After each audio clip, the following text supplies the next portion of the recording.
everyone. I am here today connected with Gloria Lee. Gloria, thank you for being part of the program today. Oh, thank you for having me. It's such a pleasure to be here. Yes, ma'am. For those who are not familiar with the work you're doing, let them know about yourself. Well, I am a relationship coach and psychologist specializing in all things relationships. So I work with couples doing relationship with themselves, with each other, with their children, and with their family of origin, helping you to heal some of the traumas in your past, showing you how it shows up in your present relationship, teaching you a new way to do relationship now so that you build a healthier future for you and your children. So that's kind of in a nutshell what I do. It's interesting because you initiated saying how to have relationship with oneself. Most often individuals think about relationship, they think about my relationship with someone else. How would I get to having a healthy relationship with myself?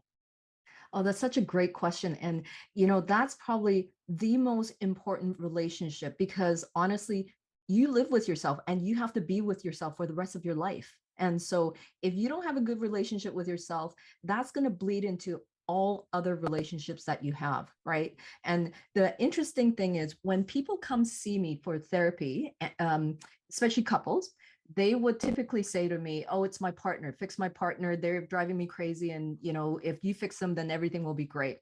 And it's such a curious thing that our focus is always on how can we improve someone and change someone to make them better for me so I'll be happy. But really the change must be within ourselves, that you're part of the tango. So if you change your dance move, then you automatically, even without your partner changing, you automatically change the relationship on your own. And that's way more powerful than hoping and wanting and controlling the other person, wanting them to change, right? So I think that's Right. why your relationship with yourself is the most important. And when we help ourselves in this way, we're actually creating a healthier relationship with everybody else, and we become happier ourselves too. Mm. Now, I think about my relationship, for example, with my wife, and that relationship has gone through some ebb and flows. I think about my relationship with my siblings and my parents. That relationship goes through some ebb and flows.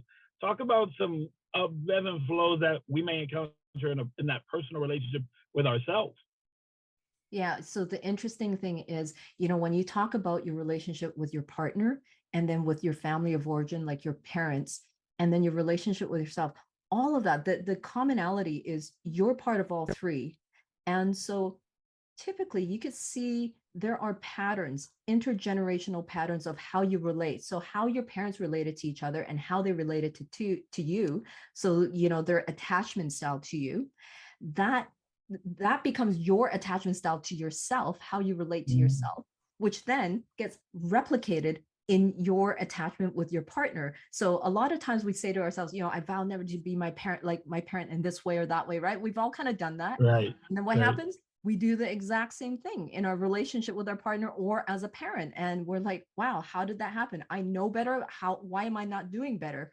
Well, knowing is part of it. But the other part is that this has been your template for all of your life. So when you're used to that, that's your default setting.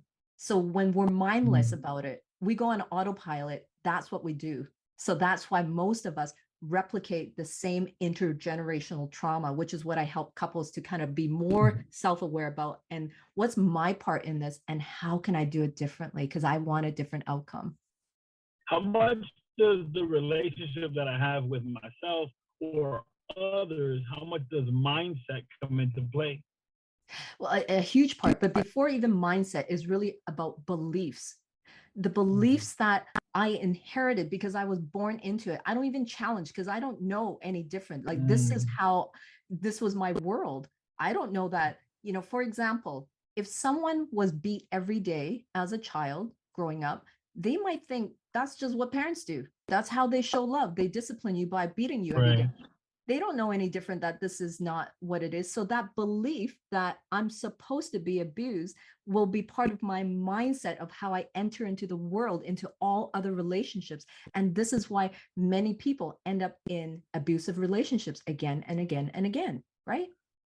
Mm-hmm. Interesting. So that the individual falls into the idea that this is how it should be, and thus this is what they essentially keep doing. Yes. And not only that, but when, let's say, you end up with a healthy partner, it will feel actually uncomfortable for you because you're not used to it. It's not familiar. So you're kind of like, well, then you'll trigger them and try to instigate fights because that's what you're used to, a bit of chaos, a bit of abuse, or a lot of. And so we actually end up recreating what feels familiar to us, even if we don't like it, because in that familiarity, there's a sense of safety almost that is Mm-hmm. predictable. I know what's to come than not knowing and feeling like this feels unsafe for me. Right.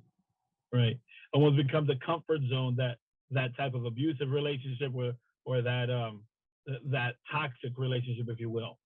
Yeah, absolutely. And then it comes the mindset as well that this is what I deserve. This is all I can do. I can't do any better. And I did this to myself. So there's a lot of shaming as well.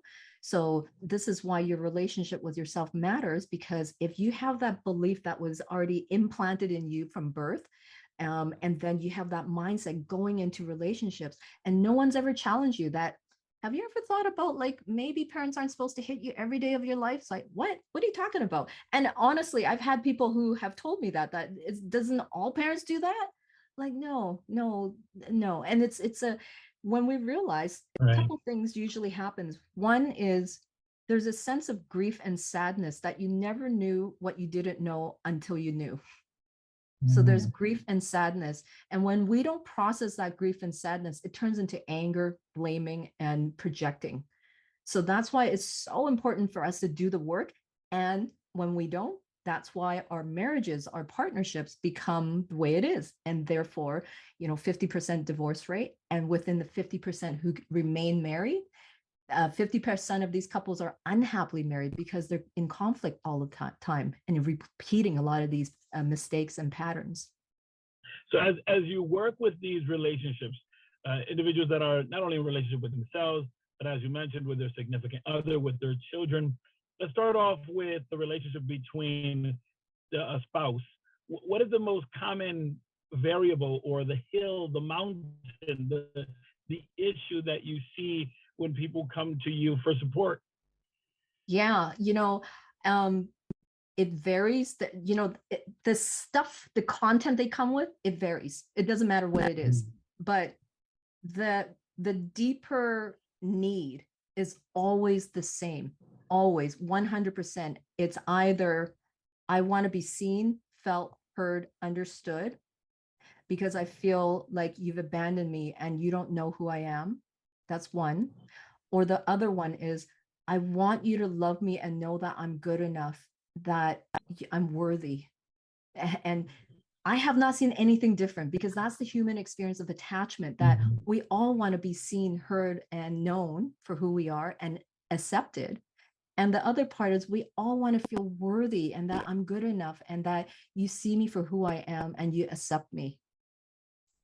Yeah, that's a beautiful thing, right? And I can see how that ties back to the identity that the individual holds, the way they perceive themselves, with the idea of, I want you to see me the way I am, but of course, if I don't see myself in a healthy manner, then that may be skewed also.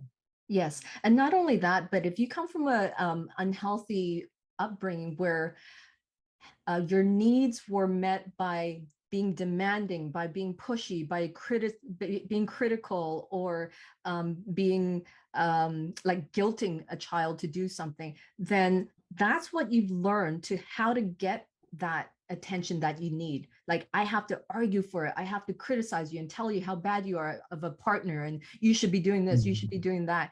You see, when we do that, our intention is, see me, know me, understand me, hear me. But what we get instead is the opposite, which Mm-hmm. is, who wants to listen to you when you're like that? Like who wants to pay attention to you? We actually want to do the opposite and run the other direction, right? And then we end up in Right. the exact same place where it's like, I am all alone. No one understands me. No one knows me. I'm being Mm. misunderstood here. And it's very, very painful. But again, we don't see our part in it by how we just replicated the same pattern that was dished out at us, modeled to us, and we're doing it hoping for the an opposite result, but of Yeah. course you get the same result, right? Does that make sense?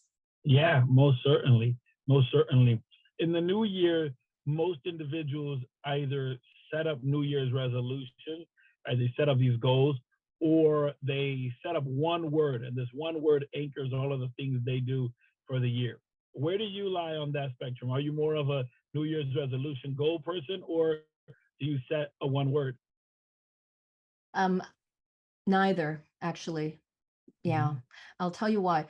Resolutions are so much about the external, like I'm going to do this, I'm going to do that. It's about trying to psych ourselves out and motivate ourselves to do something, but it's not anchoring something deeper.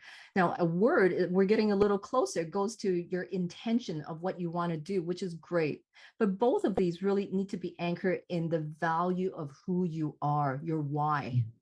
Why? Because when times are tough and you don't feel like exercising, for example, then it's like, you know what? I'm not motivated today. Or, my word, whatever it might be, again, I don't feel like it. But if we dig deep enough, that my why, no matter what, this is who I am. It's more about who you are than what you're doing. So when we anchor Mhm. in that, we have a much higher chance of succeeding in that internal motivation to help us to excel in whatever area we want to excel in, instead of just that motivation. And working out might be one example, but it can also be in relationships as well, where I want a better relationship this year. Okay, great Mhm. goal, but why?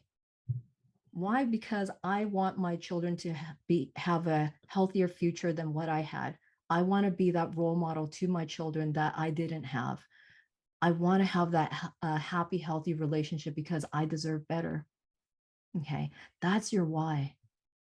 Yeah. Yeah.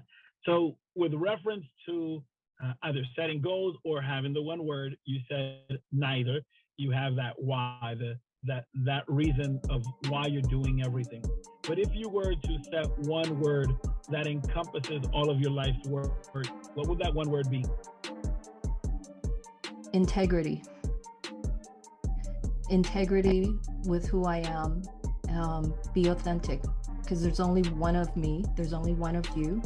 Everyone else is taken. So be the best version of you that you can be, and have integrity with yourself. When you have integrity with yourself, you will love yourself more, and you have more to offer to the world and to others around you who love you. And that's it. Awesome. Gloria, for those who are connected and want to get connected with you, how could they do so? You can either go on my website at drglorialee.com, or on my social. Instagram will be at Dr. Gloria Lee, and on Facebook, same thing, Dr. Gloria Lee. Yes. Awesome. Thank you so much for being part of the program. You're very welcome. Thank you for having me.